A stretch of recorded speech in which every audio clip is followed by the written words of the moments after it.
실제로 경험한 이야기인지 어디서 들었던 이야기인지 알 수 없습니다만 메인주에서 목회하시던 우리 한상실 목사님이 어느 집회에서 하셨던 말씀을 생각이 납니다. 어떤 한 분이 장례식이 있어서 갔더니 이분이 손에 뭘 꼭 쥐고 세상을 떠나셨더랍니다.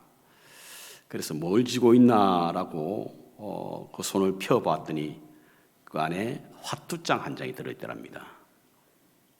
아마 이분이 연세 드셔서 치매를 예방하기 위해서 그것을 즐기다 보니까 아마 흥미로웠던가 봅니다. 그래서 이제 그것을 가지고 있었다라고 하는 이야기를 들었습니다. 이야기는 꾸며낸 이야기 같은데요. 어떤 분이 천국에 갈 때에 보따리 하나를 들고 갔답니다. 그래서 천국 문에 있던 문지기가 도대체 그 보따리가 무엇이냐라고 물었더니 이분이 일생 동안 장봉 깊은 곳에 감춰놨던 황금 덩어리 하나를 보자기에 싹 갔던 겁니다. 그래서 뭘 가져왔느냐라고 문지기가 물었더니 열어보니까 반짝반짝 빛나는 순금 덩어리가 그게 있는 거예요. 그러면서 이분이 굉장히 뿌듯한 그런 모습으로 문지기를 바라보고 있으니까 문지기가 얇은 미소를 지으면서 그 천국 문을 확 열어보니까 그곳에는 길도 황금으로 깔려 있더랍니다. 꾸미는 이야기입니다. 성경은 그걸 말하고 있지 않습니다. 그렇지만 이 이야기는 무엇을 의미하냐면 우리가 이 땅에 살아가는 날 동안 사후를 준비하는 애프터라이프를 준비하는 우리에게 있어서 그 어떤 것으로도 하나님 나라에 갈 수 없다. 오직 믿음으로 말미암은 것이다. 라고 하는 교훈을 우리에게 주기 위해서 이와 같은 말씀을, 이와 같은 이야기가 만들어지지 않았을까 생각을 해봅니다. 계속해서 사후를 준비하는 우리에게 이 땅에 살 동안 있어야 할 믿음에 관한 말씀을 함께 이어가도록 하겠는데요. 믿음의 행위 시리즈 두 번째, 오늘은 말씀인 바로 동행이라고 하는 주제로 함께 말씀을 나누기를 원합니다. 믿음은 가지는 것보다 지키기가 더 힘듭니다. 그리고 믿음은 천국에서 필요한 것이 아니라 이 땅에서 필요한 겁니다. 그래서 하나님 나라를 꿈꾸는 우리에게 있어서 믿음이 필요한 것이죠. 믿음을 지키기 위해서는 믿음이 살아있어야 합니다. 믿음이 화석화되거나 상상 속에 머물러 있으면 우리는 쉽게 그 믿음을 잃어버릴 수도 있고요. 그리고 그 믿음은 죽은 믿음입니다. 살아있는 믿음은 행위, 곧 행함입니다, 여러분. 행함이 없는 믿음은 죽음이라고 하지 않습니까? 행위로 믿음이 나타나지 않으면 아무리 믿음이 좋은 척해도 그 믿음은 계시록에 나와 있는 4대 교회와 같이 살아있는 것 같으나 죽은 믿음입니다. 살아있지 않는 믿음입니다. 특히 오늘날처럼 우리의 믿음을 흔들어 놓는 세상과 맞서 싸우기 위해서는 우리의 믿음이 반드시 살아있어야 합니다. 하나님의 나라는 말에 있는 것이 아니라 능력이 있다고 하지 않습니까? 믿음의 능력이 나타나지 않으면요, 우리의 믿음은 정말 너무 쉽게 무너지고 잃어버릴 수가 있습니다. 그래서 믿음의 행위가 반드시 필요한 거예요. 행위 때문에 구원을 받지는 않지만 구원받은 하나님의 백성들은 반드시 그 행위가 뒤따라야만 건강한 믿음의 삶을 살 수 있기에 믿음의 행위에 관한 말씀을 계속해서 묵상하고 있습니다. 지난주에는 예배에 관한 말씀을 함께 나눴습니다. 믿음의 행위 가운데 가장 중요하고 첫 번째 되는 것은 예배입니다. 예배. 여러분 예배를 아무렇지 않게 여기지 마시기 바랍니다. 예배를 대충 여기지 마시기 바랍니다. 하나님 앞에 드리는 신령한 회중 예배, 삶 속에서 일어나는 의로운 삶의 예배, 이 예배 두 가지는 우리가 믿음을 지키고 또 믿음에서 드러내는 그런 중요한 행함입니다. 예배도 드리지 않으면서 믿음이 있다고 하는 사람을 보면 이해가 안 돼. 무슨 믿음을 말하는 거죠? 어떤 것을 믿음으로 말하는 것인지 잘 이해가 되지 않습니다. 예배를 통해서 하나님과의 만남이 이루어지고 예배를 통해서 하나님의 살아계심을 증거하게 되고 경험하게 되고 체험하게 되고 선포하게 되는 것이 바로 예배지 않습니까? 그러니까 우리의 믿음의 행위 가운데 첫 번째는 바로 세상과 세속에 싸워 이겨 그들이 우리를 넘보지 못하도록 하는 것이 무엇이냐면 바로 믿음입니다. 그리고 그 믿음의 행위는 바로 예배라고 하는 것이죠. 오늘은 그 두 번째로 동행입니다. 동행. 동행. 믿음의 행위 가운데 동행입니다. 믿음의 행위 가운데 놓치지 말아야 할 중요한 것이 하나님과 동행하는 겁니다. 동행이 없는 믿음을 살아있는 믿음이라고 할 수가 없죠. 코람데오의 신앙으로 하나님이 우리와 함께 살아계신 그 하나님과 함께 하지 않는 믿음이 어떻게 살아있을 수가 있죠? 하나님은 살아계신데 우리가 죽으면 하나님 만날 수도 없고요, 함께 할 수도 없지 않습니까? 그래서 오늘 본문에는 하나님과 동행했던 에녹의 삶을 조명하면서 믿음의 행위 두 번째, 동행이라는 말씀을 함께 나누려고 합니다. 성경에는요, 죽음을 보지 않는 사람 두 사람이 소개됩니다. 한 사람은 에녹이고 다른 사람은 엘리야입니다. 우리가 이 말씀을 묵상하게 되면 도무지 죽음을 보지 않는 자가 있을 수 있을까? 우리의 과학과 이성에 기인한 상식에 의하면 어떻게 죽음을 보지 않고 죽음을 보지 않는 사람이 있을 수 있을까? 이건 도무지 납득하기 힘들다. 그래서 좀 이성적으로 성경을 접근하는 분들은 이런 생각을 할 수 있을 겁니다. 왜 죽음을 보지 않고 살았던 사람으로 얘기해? 차라리 그 사람이 사라졌다, 없어졌다, 이것이 오히려 더 상식적으로 맞지 않느냐, 이렇게 생각해서 성경에 대한 은근한 불만 혹은 성경을 다르게 해석하는 분들이 있습니다. 여러분, 우리 잊지 마시기 바랍니다. 여러분, 성경은요, 우리의 생각과 사고의 틀에 맞춘 것 아닙니다. 여러분, 우리가 이해하기 편하게 하기 위해서 쓴 것이 성경이 아니에요. 성경은 하나님이 하신 일을 기록한 겁니다. 여러분, 그렇다고 한다면 하나님이 우리의 생명을 만드신 하나님이 거둬가지도 않겠습니까? 천지를 창조하신 하나님께서 멸망하지도 않겠습니까? 우리 성경에 나오는 모든 기적들은 하나님이 능히 할 수 있는 일입니다. 우리의 이성과 사고에 맞춰져서 성경을 읽으려고 하면요, 성경이 도무지 납득이 되지 않습니다. 그래서 믿음으로 읽어야 하는 거예요. 왜냐하면 하나님이 우리의 사고와 이성의 틀에서 맞춰져 있어 우리가 하나님의 모든 것을 안다고 한다면 더 이상 하나님이 아닙니다. 하나님은 우리의 사고와 이해 영역 밖에 있습니다. 그렇기 때문에 하나님께서는 죽지 않고도 데려갈 수 있다라고 하는 사실인 거죠. 이게 바로 에녹을 통해서 우리에게 주는 교훈인 것입니다. 오늘 본문에 죽음을 보지 않는 이유가 믿음이라고 말하고 있습니다. 이 믿음이라고 하는 것이 어떤 믿음이었는가? 히브리서 11장은 말해주고 있지 않지만 창세기 5장에 보면 그는 300년 동안 하나님과 동행하였다, 이렇게 기록하고 있습니다. 300년 동안 삐지지도 않았고 300년 동안 시험도 안 들었나 봅니다. 그러니까 하나님과 동행하게 되었던 거죠. 300년 동안이나 동행하는 믿음의 행위로 말미암아 그는 죽음을 보지 않았다, 이렇게 기록하고 있는데요, 동행이라고 하는 히브리어는 탈락하라고 하는 단어인데 걷다, 가다, 거닐다라는 뜻입니다. 여러분, 창세기 2장에 보면 아담이 하나님과 동산에서 거닐었다고 할 때 이때 할락하라고 하는 표현을 씁니다. 그러니까 동행하다라고 하는 것은 같이 가다, 걷다, 거닐다라고 하는 그런 의미를 가진 것이 바로 이 할락한데요, 오늘 함께 가는 사람들, 함께 길을 걷는 사람들, 이를 바로 우리는 동행자, 동행, 동반, 좀 더 나아가서 동업, 이런 의미를 가지고 있는 단어가 바로 이 할락합니다.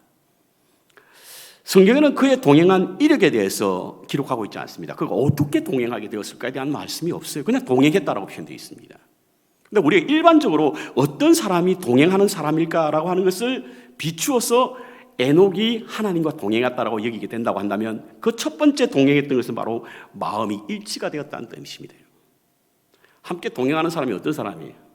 마음이 하나가 되어야만 동행할 수 있잖아요. 마음이 하나가 되어야 되거든요. 마음이 하나가 되지 않으면 우리는 누군가 걷고 함께 가는 것이 마음의 일치가 되지 않으면 더 같이 동행하기 힘들어요.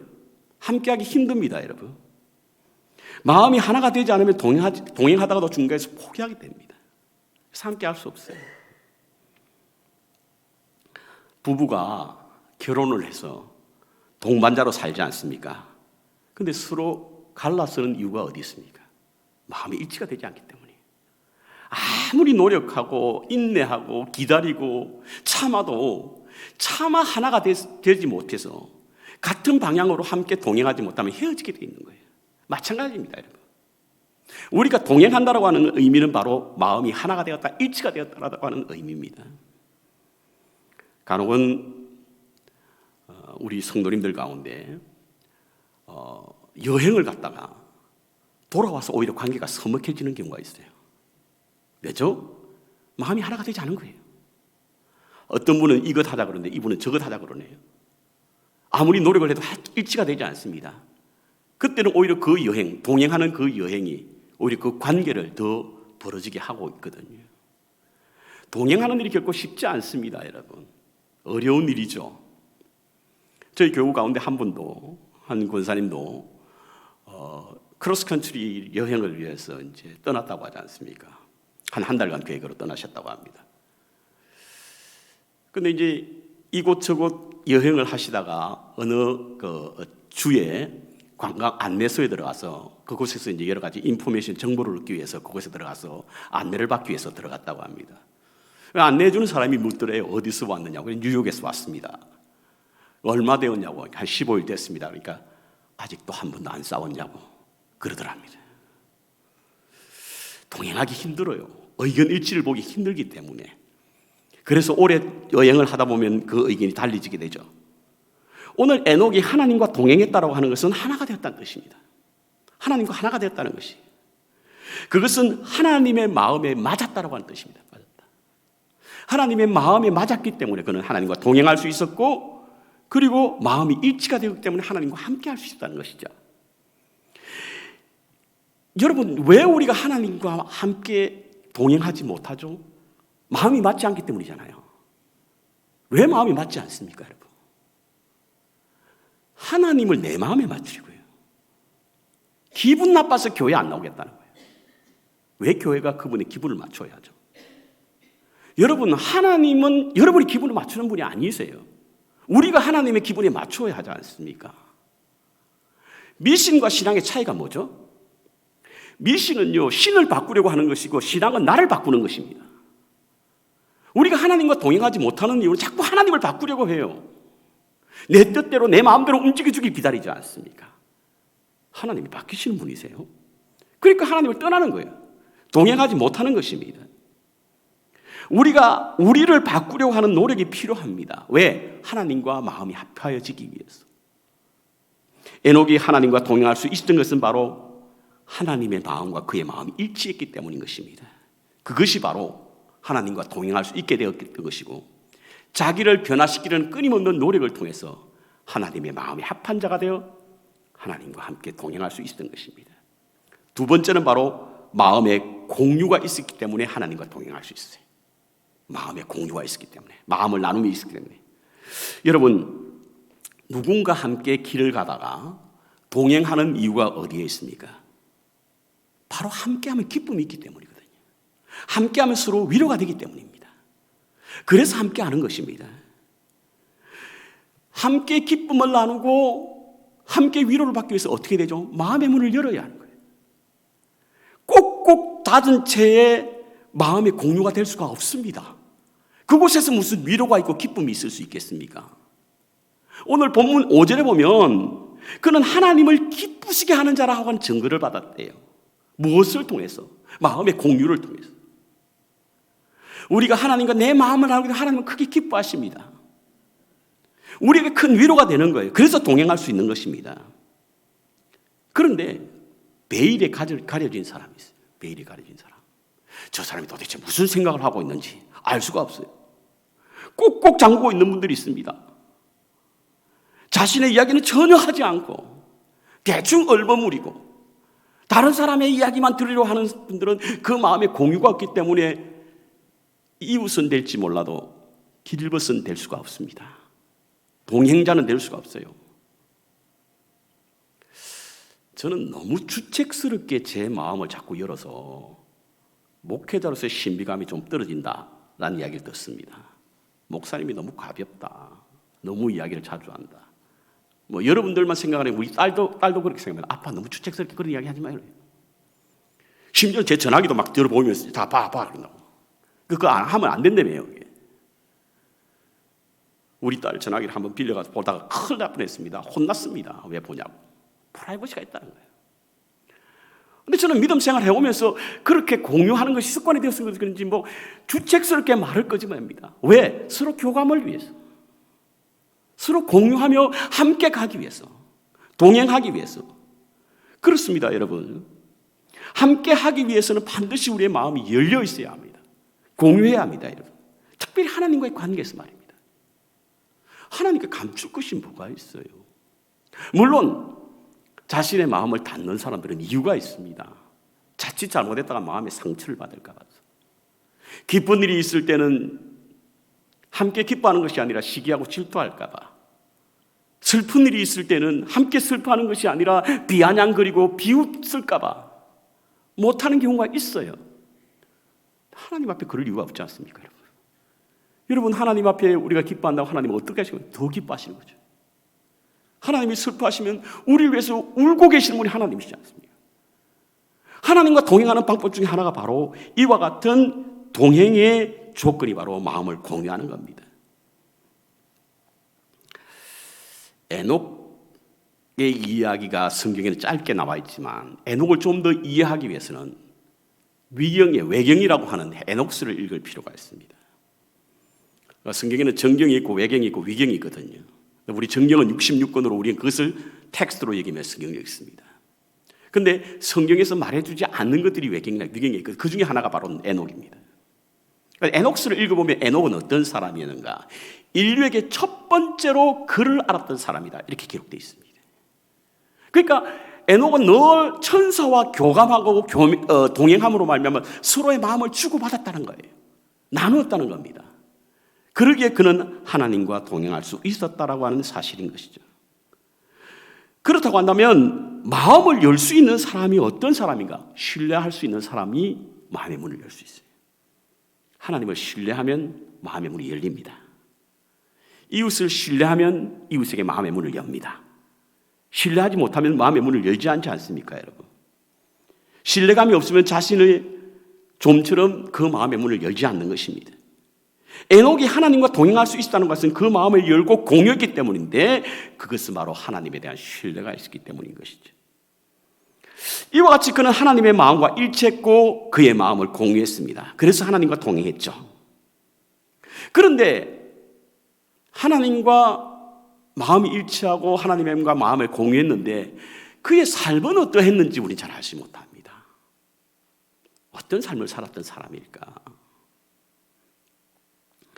오늘 본문에는 내용을 이야기하지 않지만 그래서 우리가 그가 어떤 삶을 살았는지 알 수는 없지만 그의 이름과 그의 아들의 이름을 통해서 그의 삶이 어떠했고 그는 어떤 신앙을 가졌는지 알게 합니다. 첫 번째로 그의 삶이 어떤 삶이었는가? 하나님께 봉헌하는 삶이었습니다. 하나님께 드리는 삶이었어요. 뉴욕에 살다 보니까 유대인들의 명절을 우리가 좀 쉽게 접하게 되고 익숙합니다. 그게 아마 특별히 이제 비즈니스를 하시는 분들은 뭐 이 유대인들의 이 절기가 좀 장사에 좀 영향을 미치기 때문에 그날 쉽게 알 수 있죠. 뭐 운전하고 가시는 분들도 유대인의 명절이 되면 길이 한가해짐을 느끼게 됩니다. 그 정도로 우리가 살고 있는 이 지역은 유대인들이 많이 살고 있습니다. 근데 그 유대인들이 지키는 명절 가운데 하나가 있는데 그것이 뭐냐면 바로 하누카입니다. 하누카. 지금 저 그림은 우리와 가까이 있는 뉴저지에서 하누카 축제를 벌이고 있는 유대인들의 모습을 찍은 사진인데요. 이것이 이제 성탄절, 유대인들의 성탄절이라고 생각하는 분들이 계시는데 그 의미는 아닙니다, 여러분. 이 하누카는 특별한 의미가 있습니다. 하누카의 그 역사적 배경을 보면요, 이스라엘이 바벨론에서 무너지고 나서 끊임없이 계속되는 압제 속에 살았는데 바벨론에서 페르시아에서 그리스에서 로마까지 계속 압제를 받았지 않습니까? 통치를 받았지 않습니까? 그 가운데 있었던 그리스, 소위 말하는 헬라 시대의 사람들은요, 이 헬레니즘 문화와 종교를 전파하기 위해서 성경도 그 당시에 다시 70년으로 번역하게 되었고, 어쨌든 헬라 문화 속으로 들어오게 하도록 종교인들의 핍박, 특별히 기독교의 마갈살 정책을 썼던 사람들이 바로 이 그리스 사람들이었습니다. 그럴 수밖에 없었던 것이 있어요, 여러분. 다른 나라 사람들은 다른 종교를 다 받아들입니다. 다른 종교와 함께 더불어 그들의 신을 섬기죠. 그런데 유대인들은 유일신 사상이 있지 않습니까? 다른 신을 받아들이지 않는 것이죠. 이것이 꼴보기 싫었던가 봅니다.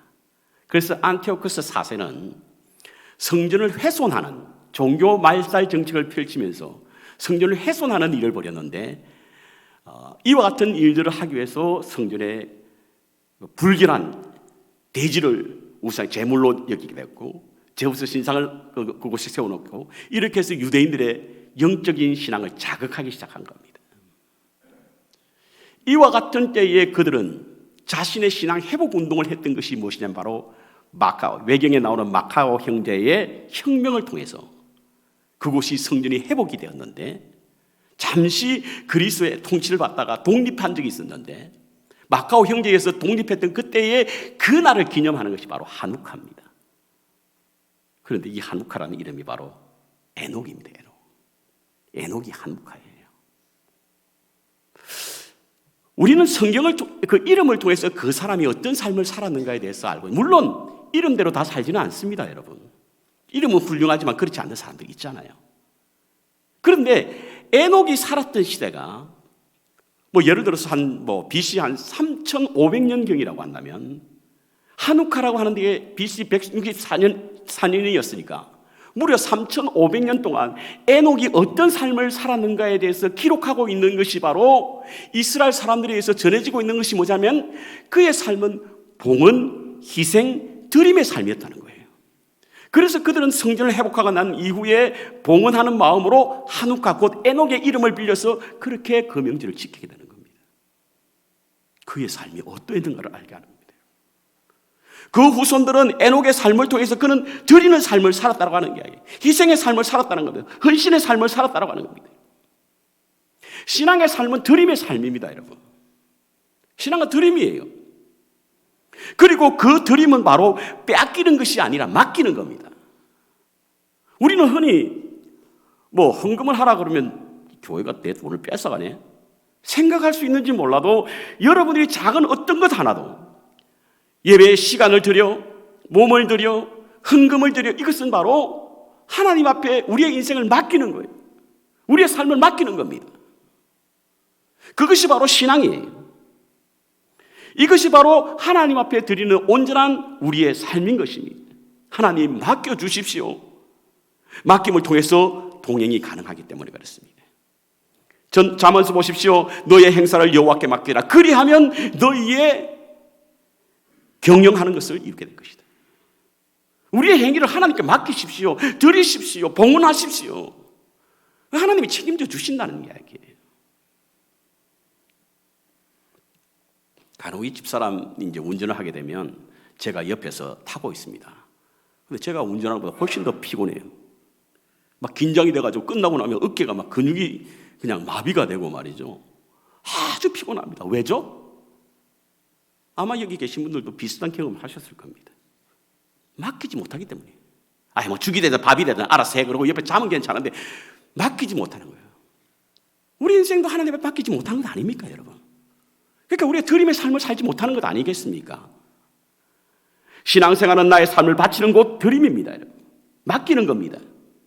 아브라함처럼 아낌없이 자신의 가장 사랑하고 아끼는 아들을 드림같이, 귀중한 옥합을 열어 하나님의 예수님의 발 앞에 드림같이, 그것이 바로 신앙의 삶입니다. 이것이 바로 믿음의 최고봉이에요. 신앙의 시작을 소유를 위해서 시작했다고 한다면 신앙의 성숙은 바로 드림에서 완성이 됩니다. 쓰러져가는 이스라엘의 영적인 회복 운동을 일으켜 하나님께 드림으로 나라를 세웠던 한 유명한 선지자가 나오죠. 그 사람이 바로 사무엘입니다. 사무엘. 자신의 소견에 옳은 대로 행하던 이스라엘 백성들, 그래서 하나님을 떠나 있었고 사회는 극도의 부패로 얼룩졌고 하나님으로부터 외면당했던 그 나라를 다시금 회복했던 것이 바로 사무엘입니다. 그는 미스바 성회를 통해서 말씀 회복 운동을 벌이게 되었고 제사를 다시금 회복해서 하나님께 돌아오게 했던 것이죠. 여러분, 성경에 사무엘 상하가 있죠. 근데 실제로 사무엘의 이야기는요, 사무엘상의 1장에서 한 10장인가 15장까지밖에 안 나와요. 상하 전체에 그 이름을 사무엘이라 붙였던 것은 그만큼 그들 속에 사무엘은 위대한 영웅이었다는 뜻입니다. 다윗스라 부르지 않고 솔로몬스라 부르지 않고 사무엘스라 붙였던 것은 바로 그 당시에 사무엘의 위상을 말해주고 있는 것이고 그의 영향력이 얼마나 대단했는가를 알 수 있는 것입니다.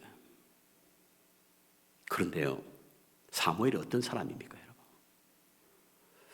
사무엘의 어머니는 한나입니다. 여러분 잘 아시다시피 사무엘의 어머니 한나는요, 자식이 없는 것 빼고는 거의 모든 것이 완벽한 여인이었습니다. 훌륭한 엘가라라는 남편이 있었죠. 수많은 소유가 있었죠. 종들이 있었죠. 재산이 엄청나죠. 그런데 문제는 자식이 없는 거예요. 아들이 없는 거예요. 모든 것을 가졌어도 아들이 없는 여인의 삶은 참으로 슬펐습니다. 그래서 그는 실로라고 하는 곳에 가죠. 그곳에서 하나님께 기도하며 그의 마음을 쏟습니다. 저는 마음을 쏟는다는 표현이 참 좋은데요, 마음을 쏟아 기도합니다. 기도할 때 하나님이 그에게 다가오신 거예요. 한나는 하나님께, 하나님, 자식이 없습니다. 그랬더니 하나님께서, 그래? 나도 선지자가 없어. 하나님과 한나의 마음이 일치가 된 겁니다. 마음이 공유가 된 거예요. 그러니 한나가 하나님 자식을 주시면 하나님께 드리겠습니다. 하나님이 필요하신 대로 선지자로 드리겠습니다. 하나님이 그를 사무엘이라는 인물을 주었고 그가 핏등이채로 성전에 바쳐지게 되었고 그는 이스라엘의 영적 회복 운동을 일으키는 중요한 선지자가 된 겁니다. 여러분. 하나님과 마음이 합치게 되었고 일치가 되었고 공유하게 되니까 그는 드림의 삶을 살게 된 겁니다. 그래서 이스라엘 다시 이렇게 세운 거예요. 여러분, 우리의 드림이 하나님의 회복 운동에 쓰인다는 사실을 잊지 마시기 바랍니다. 여러분.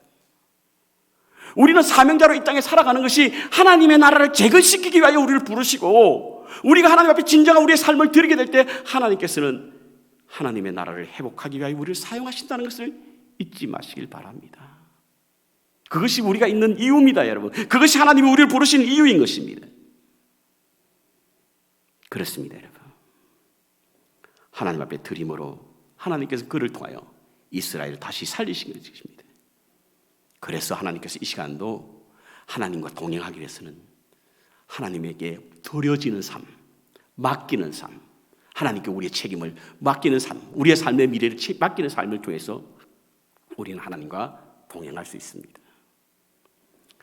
두 번째로 에녹의 신앙은 종말론적 신앙이었습니다. 종말론적 신앙. 그것을 알 수 있는 것이 바로 이 그의 아들 이름 머두셀라를 통해서 알 수가 있습니다. 일반적으로 유대인들은 아이를 낳으면 우리도 마찬가지겠습니다만 그 아이의 이름은 아버지가 짓습니다.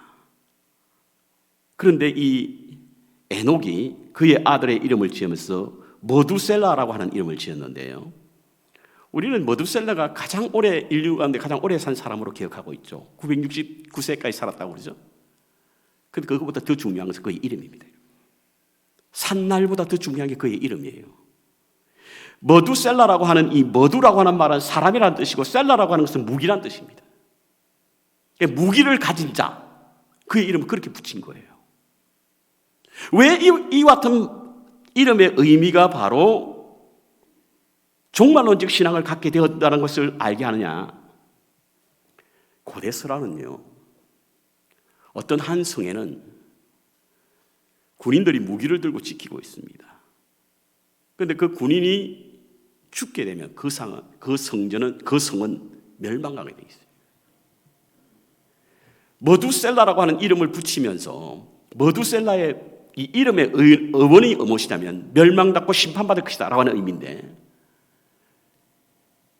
에녹은 그의 아들 이름을 머두셀라라고 지으면서 머두셀라가 죽는 날에 이 땅에 종말이 올 것이다 라고 하는 믿음을 생각합니다. 그래서 그의 이름을 머두셀라라고 지은 것입니다. 실제로 창세기 7장 6절에 보면요, 에녹의 손자요 머두셀라의 아들이 있던 노아의 시대 때 인류의 멸망이 오지 않습니까? 그때에 머두셀라도 함께 죽었거든요.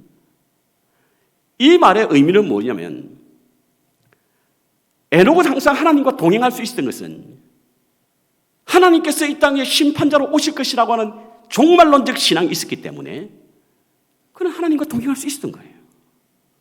하나님께서 이 땅에 심판주로 오실 것이라고 하는 믿음 때문에 그는 하나님과 동행할 수 있다라고 하는 사실인 것입니다. 이것이 우리 신약성경 유다서에도 나옵니다, 여러분. 유다서 1장에 보면요, 1장 14절 15절인가요? 우리 한번 열어보시겠어요? 유다서 파워포인트에 1장 14절 15절인데요, 우리 같이 한번 읽을까요? 같이 읽겠습니다. 아담의 7대 손 에녹이 이 사람들에 대하여 예언하여 이르되, 보라, 주께서 그 수많은 거룩한 자와 함께 임하셨나니 이는 무사람을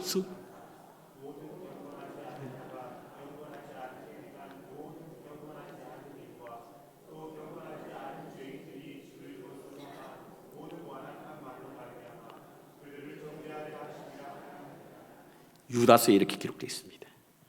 유다서가 본 에녹의 삶이 이랬다는 거예요.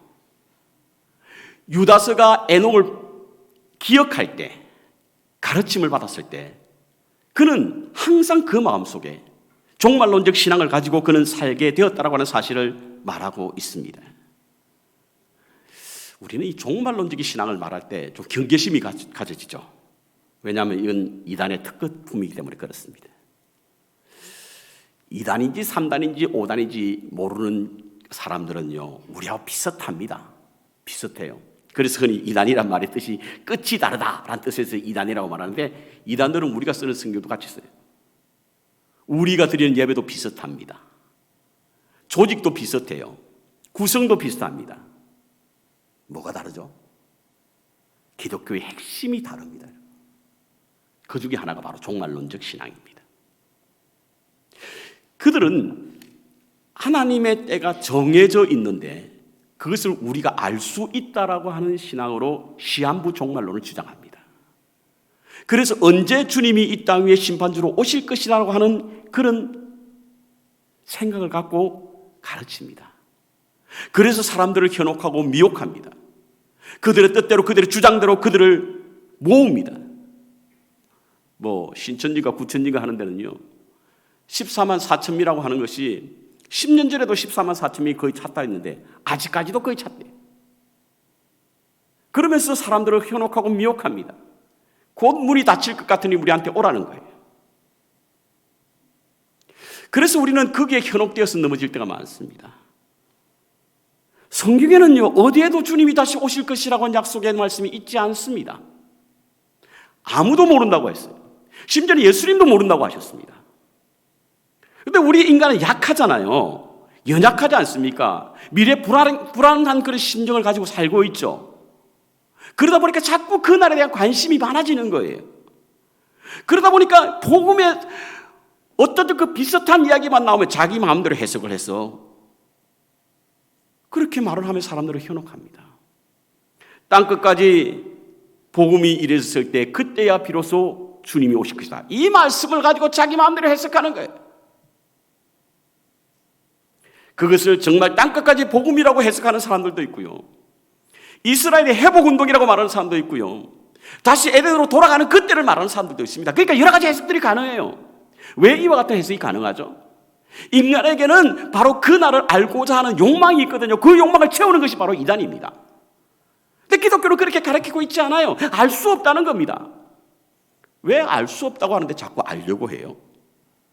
그렇다고 한다면 우리 기독교인이 가져야 할 종말론적 신앙이 무엇이냐는 거예요.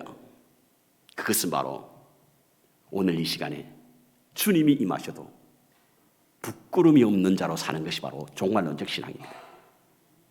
오늘 당장 주님께서 내 앞에 나타나셔도 수치를 당하지 않도록 믿음의 삶을 살아가는 것이 바로 종말론적 신앙이라는 거예요. 사랑의 원조탄의 우리 손양원 목사님, 그분은요, 해가 질 때 석양의 색깔이 조금만 변해도 오늘 밤에 주님이 오실 건가? 라는 믿음으로 사셨대요. 그것이 바로 종말론적 신앙입니다. 에녹은 그와 같은 삶을 살았다는 거예요. 그러니까 하나님과 동행할 수 있었던 것이죠. 우리는 그 날에 대한 관심이 너무 많습니다. 그러다 보니까 자꾸 그것에 현혹되는 거죠. 종말론적 신앙은 그것이 아닙니다, 여러분. 하루하루 우리가 하나님 앞에로 가든지 우리 주님이 다시 오시든지 그 날이 오늘이라도 부끄럽지 않는 삶을 사는 거라는 것이죠. 그것이 바로 종말론적 신앙이고 그것이 에녹이 살아왔던 삶이었고 그래서 그의 아들의 이름을 머두셀라로 지었으며 그는 주님과 동행할 수 있다는 사실인 겁니다. 주님과 동행하기 위해서 이와 같은 신앙을 가져야 될 줄로 압니다.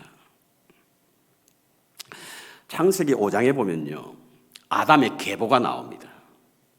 근데 아담의 계보를 읽어보면 참 재밌어요. 낳았다 죽었다, 낳았다 죽었다, 낳았다 죽었다. 죽은 계보밖에 없어요. 그렇게 계보를 이어가다가 에녹의 시대 때는 에녹은 죽었더라가 아니라 하나님께서 데려가셨다 이렇게 기록되어 있습니다. 하나님이 데려가셨다 이렇게 기록되어 있는 거예요. 여러분 잊지 마시기 바랍니다. 하나님과 동행하는 사람은 죽는 것이 아니라 하나님이 데려가시는 것. 그는 죽은 것이 아니라 하나님이 데려가신 것입니다. 그러므로 믿음의 구원을 얻기 위해서 우리는 주님과 동행해야 합니다. 여러분, 만남은 반드시 동행으로 이어지지 않으면 열매를 맺을 수가 없습니다. 주님과의 만나서 우리가 하나님의 백성이 되고 구원의 기쁨과 감격이 우리 가운데 아직도 남아있다고 한다면 이제는 주님과 동행을 해야 합니다. 그래야만 그 속에서 영생의 결실을 맺을 수 있는 줄로 믿습니다. 믿음의 행위는 곧 동행입니다. 믿음이 동행으로 나타나지 않는 믿음은 바로 죽은 믿음입니다. 그곳에 싹이 날 수 없고 열매가 맺어질 수 없습니다. 하나님의 마음과 하나가 되시기 바랍니다. 그리고 그 마음을 함께 나누시기 바랍니다. 그때 우리의 삶은 드림의 삶이 될 것이고 우리의 신앙은 하나님 계신 종말론적 신앙을 가질 수 있는 줄로 믿습니다. 에녹과 같이 하나님과 늘 동행하시는 믿음의 삶을 통해서 영원한 생명을 지금부터 오늘부터 시작할 수 있는 은혜가 있기를 주님의 이름으로 축원합니다.